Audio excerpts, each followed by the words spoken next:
Hello, ఎలా ఉన్నారు? ఇవాళ మనం సింపుల్గా టమాటో బాత్ చేసుకుందాం. పిల్లలకు కూడా బాక్స్లో ఇవ్వచ్చు. చాలా ఈజీగా సులువుగా చేసుకునే పద్ధతి చూపిస్తాను నేను. దీనికి కావాల్సిన పదార్థాలు చూద్దాం. టమాటోలు, జీలకర్ర, ఆవాలు, ధనియాల పొడి, అల్లం వెల్లుల్లి పేస్ట్, కరివేపాకు, పచ్చిమిరపకాయలు, దాంతోపాటు గరం మసాలా. ముందుగానే అన్నం వండి పెట్టుకోవాలి. మీ దగ్గర రా రైస్ ఉంటే అది వండుకోవచ్చు, లేకపోతే బాస్మతి రైస్ అయినా వాడుకోవచ్చు. బాస్మతి రైస్ వాడితే చాలా బాగుంటుంది. ముందుగా స్టవ్ వెలిగించుకుని దీంట్లో నూనె పోసుకోవాలి.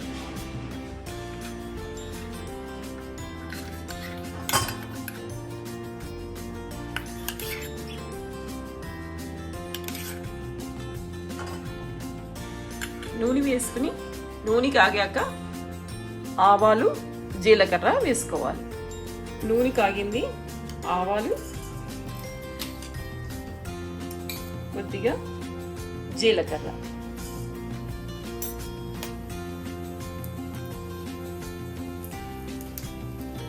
ఇది రెండు చిటపట్లాడాక బాగా వేగాక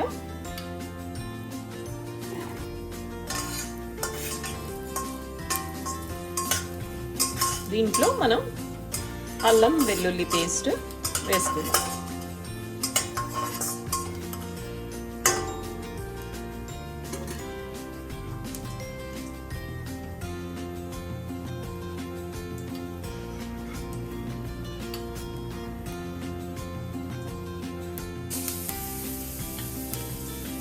అల్లం వెల్లుల్లి పేస్ట్, పచ్చిమిరపకాయలు, కరివేపాకు,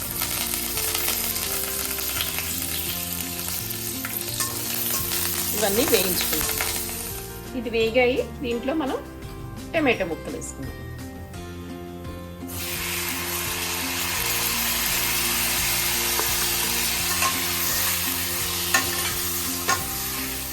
కావాలంటే ఉల్లిపాయలు కూడా వేసుకోవచ్చండి. ఇవాళ నేను వేయలేదు,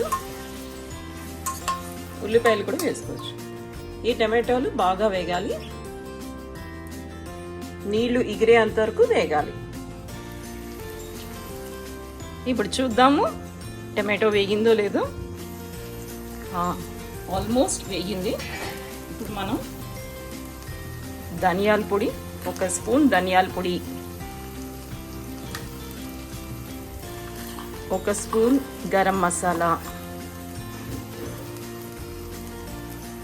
అలాగే తగినంత సాల్ట్, సరిపడా సాల్ట్,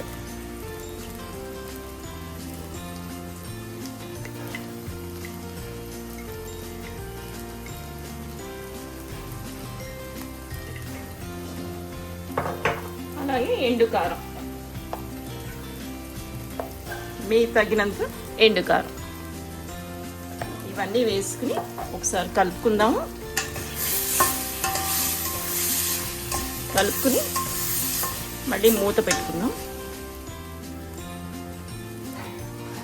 ఒక 2 నిమిషాలు ఉడికిద్దాం. ఇప్పుడు ఉడికిపోయిందండి. దీంట్లో మనం అన్నం కలుపుకుందాం. ఇలాగా అన్నం అంతా వేసుకుని కలుపుకోవాలి.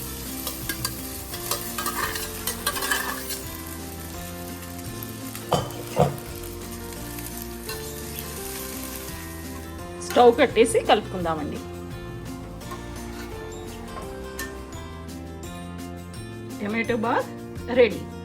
ఇది పిల్లలకి లంచ్ బాక్స్లో ఇవ్వచ్చు, వాళ్ళు చాలా ఎంజాయ్ చేస్తారు. దీంతో పాటు పెరుగు లేకపోతే రైతా చేసుకుని ఇవ్వండి. దీంట్లో కొత్తిమీర కూడా వేసుకోవచ్చు. మీరు కూడా ట్రై చేయండి. Okay, bye.